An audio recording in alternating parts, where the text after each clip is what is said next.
நல்லவை கேட்போம் நமது சேனலில் இன்று பலராமரும் யமுனா நதியும் பற்றி கேட்போம். அனந்தன் என்று சொல்லக்கூடியதான ஆதிசேஷனுக்கு 2 மனைவிகள் உண்டு. காந்தி, வாருணி என்பவர்கள்.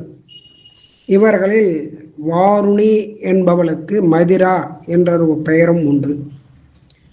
மதுபான வகைகளுக்கு இவள் அதிஷ்டான தேவதை அப்படிங்கிறதுனால இவளுக்கு மதிரா அப்படிங்கிறதான பேர்.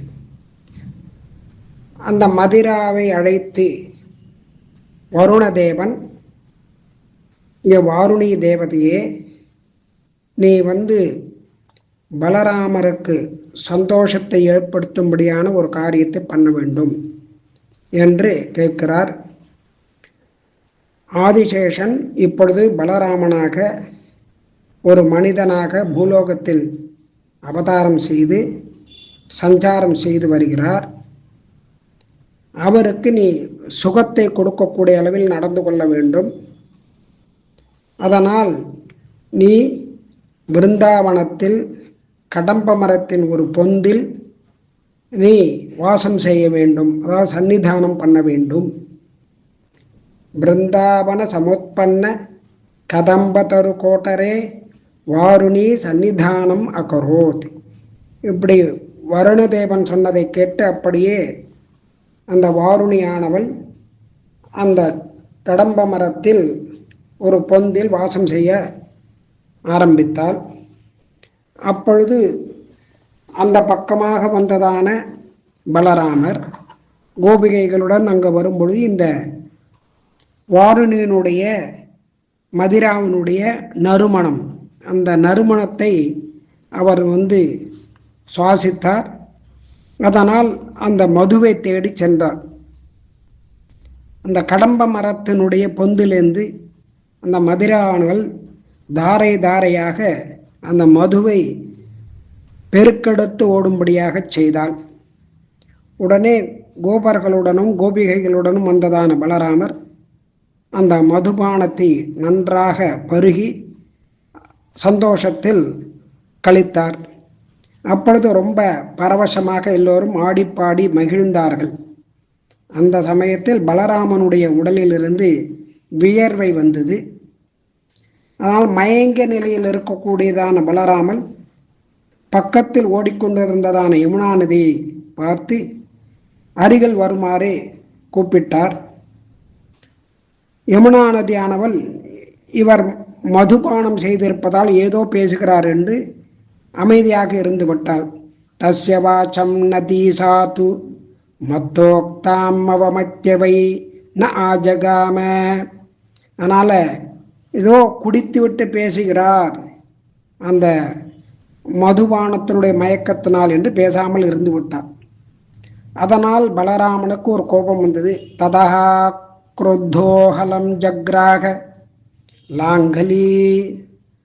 அதனால் ரொம்ப கோபமடைந்ததான அந்த பலராமர் அந்த ஏற்கலப்பையினால அருகில் இருந்ததான அந்த யமுனா நதியை பிடித்து இழுத்தார். ஏ துஷ்ட நதியே, நான் கூப்பிட்டு நீ வரவே இல்லை, உனக்கு என்ன கர்வம் அப்படின்னு கேட்டு தம் பக்கம் இழுத்தார்.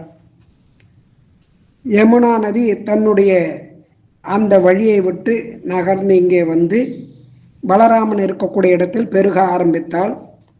பெருகி அந்த சமயத்தில் தன்னை ஒரு பெண்ணுருவாக மாற்றிக்கொண்டு பலராமனுடைய முன்பு தோன்றி என்னுடைய குற்றத்தை மன்னிக்க வேண்டும் என்று மன்னிப்பு கேட்டுக்கொண்டாள்.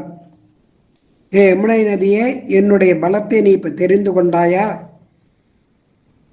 இன்னொரு முறை நான் கூப்பிட்டு நான் வரவில்லை என்றால் உன்னை 1000 துண்டுகளாக துண்டித்து விடுவேன் என்கிறார்.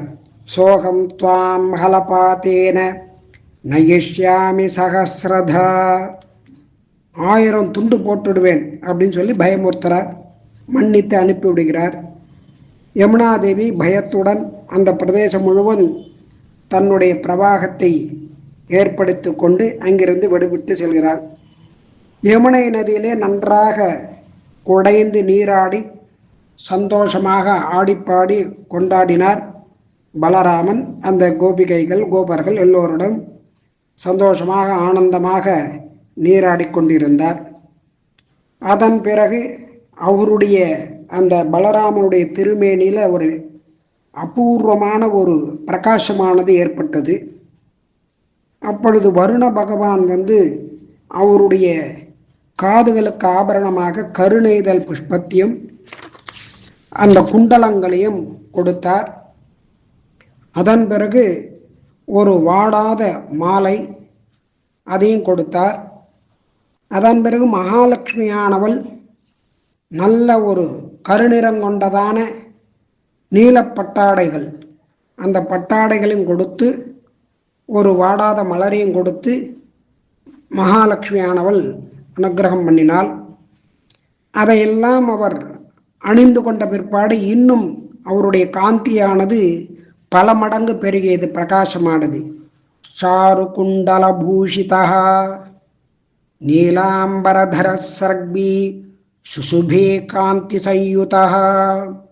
சாரு குண்டலம், அழகான குண்டலங்களை தரித்திருந்ததாலும், நீலாம்பரதரகா, நீலாம்பர வஸ்திரம், கருநீல பட்டாடைகளை உடுத்திருந்ததனாலும், சுசுபே காந்தி சயுதா, அவருடைய அந்த திருமேனி காந்தியானது அந்த பிரகாசமாக இன்னும் பல மடங்கு பிரகாசமாக இருந்தது. பார்ப்பதற்கு மிகவும் அழகாக இருந்தது. இப்படி மேன்மையாக அந்த பலராமர் ஒரு 2 மாத காலம் அந்த கோகுலத்திலே இருந்து அந்த கோபிகைகள் கோபர்கள் எல்லோருடனும் சந்தோஷமாக ஆடி பாடி பேசி தன்னுடைய காலங்களை எல்லாம் கழித்து துவாரகைக்கு திரும்பி சென்றார். அங்கே ரைத்தவன் அப்படிங்கிறதான ஒரு அரசன், அந்த அரசனுடைய பெண், அதாவது புத்திரியானவள் ரேவதி, அந்த ரேவதி என்பவளை விவாகம் செய்து கொண்டார். செய்து கொண்டு அவள் மூலமாக நிஷடன், உல்முகன் அப்படின்னு சொல்லக்கூடியதான 2 புத்திரர்களையும் பெற்றார். ரேவதீம் நாம தனயாம் ரைவதஸ்ய மகீபதேகே. ரைவதன் எங்க ராஜாவினுடைய புத்திரி ரேவதி, அவளை திருமணம் செய்து கொண்டார். உபேயேமே பலஹா தஸ்யாம் ஜக்ஞாதே நிஷடோல்முகௌ.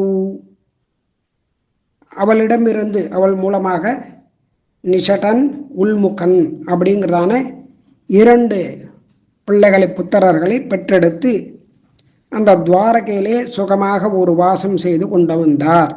மற்றவை நாளை கேட்போம்.